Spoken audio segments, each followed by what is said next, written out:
as for my journey with my stutter, it might be a little different for many of you. I started to stutter whenever I was like 13 years old, and I have not stopped since. And when I was 14, I went to speech therapy for the first time. Now, I'm from like rural like South Carolina, as was said earlier, and I had to travel about an hour to reach the place. And when I walked in, the first thing that struck me about the waiting room was that it was for children.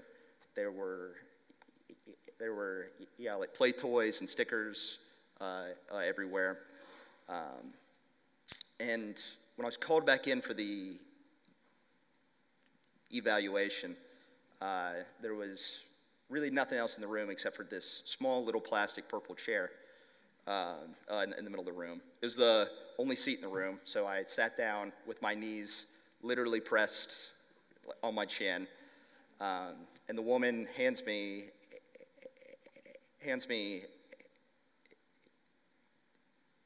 a like children's book about sailboats and asks me to start reading it. So I open the book and I look at the words spanning across the pages. I tried to start and I just couldn't do it. The first words had to have taken me over a minute. But what really stood out to me wasn't the pause, because that happens all of the time. It was the look on the woman's face. That look said that my stutter wasn't going to get better, ever. I will never forget how it felt to realize this change for my speech was lifelong, that it wasn't going to be solved like a fractured wrist or the flu.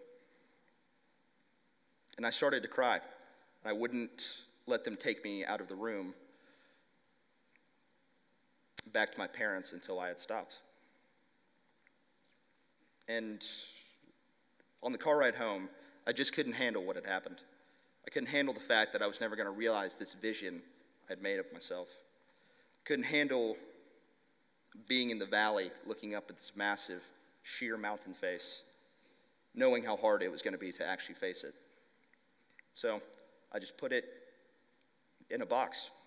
That emotion and that burden was far too great to be entrusted to a 14-year-old boy. So I put it all in a box. And anytime something would happen, someone would laugh at me, tell me to spit it out, or make me feel ashamed for my speech, thud, I would throw it in the box.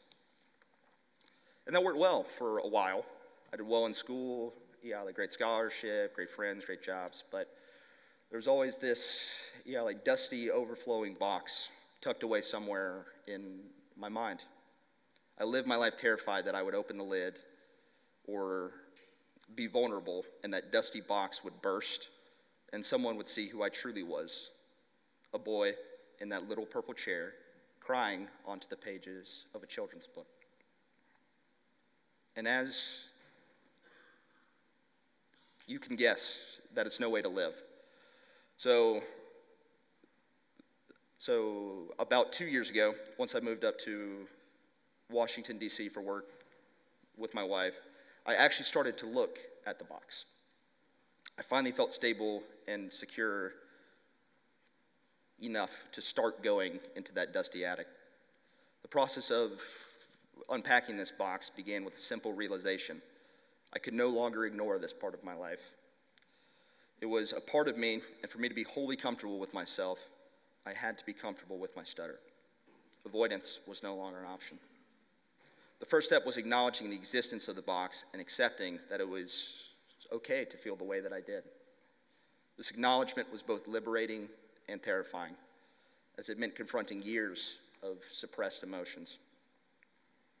Some of the most powerful moments came when I allowed myself to grieve.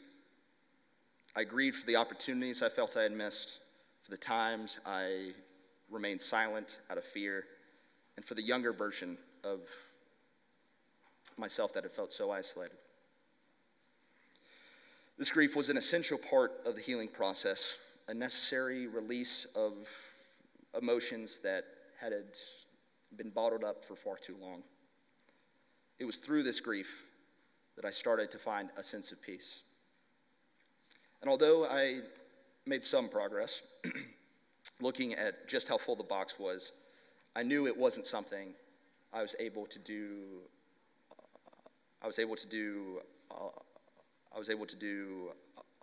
alone, and that there were people out there who had been through similar experiences. And a crucial part of this journey was reaching out to Ben North and the National Stuttering Association. This step was truly transformative. The NSA gave me a rich community where I could find others who truly understood my experience. It was a place where I found empathy, encouragement, and a true sense of belonging. Their support was instrumental in helping me confront and process my emotions. And through this rich connection, I found acceptance. Acceptance did not mean I was yet fully content with my stutter, but rather I acknowledged it as a part of who I am. It meant forgiving myself for the past and embracing the present with a fresh and unique perspective. I started to see my stutter not as a hindrance, but as a unique aspect of my identity, one that shaped my resilience and my empathy. And ultimately, unpacking the box allowed me to connect with others on a much, much deeper level. I found myself listening and having significantly more compassion and empathy. I found myself more open and accepting of those around me.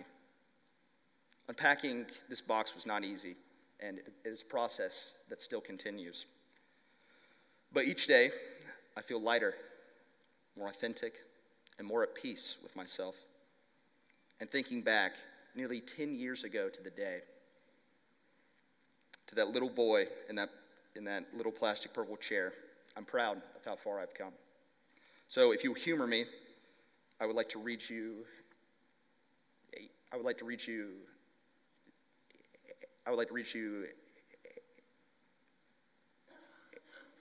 a children's book. It's called I Talk Like a River. It's by Jordan Scott, and I recommend buying it.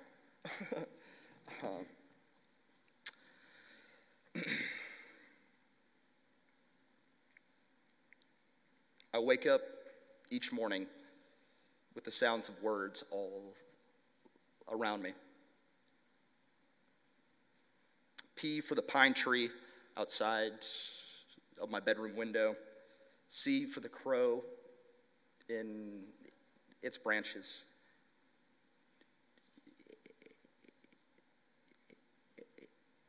M for the moon fading in the morning sky. I wake up each morning with the sounds of words all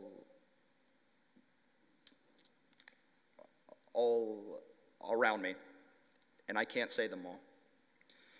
I wake up in the morning with these word sounds stuck in my mouth. I stay quiet as a stone, and I eat my oatmeal without a peep. I get ready for the day without a word. At school, I hide in the back of class. I hope I don't have to talk. When the teacher asks me